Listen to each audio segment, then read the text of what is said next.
Поскапувањето на енергенсите, повисоката цена на електричната енергија ги натера струмичани да се вратат кон користење огревно дрво.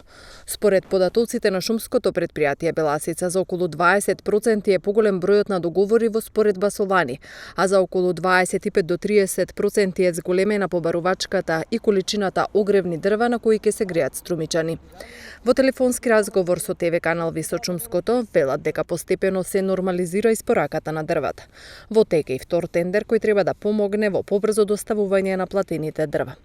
Од Шумското ги повикуваат граѓаните на трпение со ветување дека до почетокот на грејната сезона секој домаќинство кој има направено договор и ги има подмирено обврските ќе добие огревни дрва.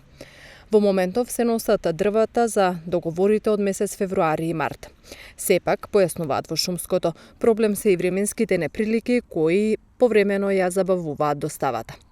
Оттаму велат дека од понеделник ќе биде пуштена и селската сеча. Затоа ги повикуваат жителите од руралните средини од Струмичко да почнат со поднесување барање во канцелариите на Шумското Беласица.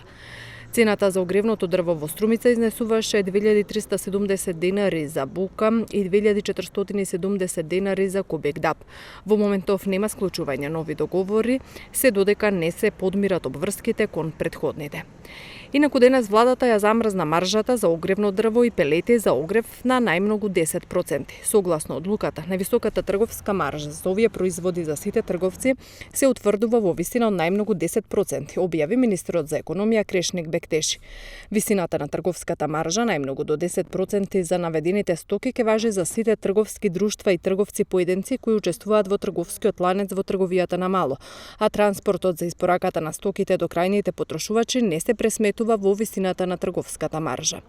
Причината за ограничување на трговската маржа се заснова на усогласување на разликите во цените кои сега се присутни во трговијата на мало, односно при продажба на огревно дрво и пелети за огрев, појаснуваат од Министерството за економија.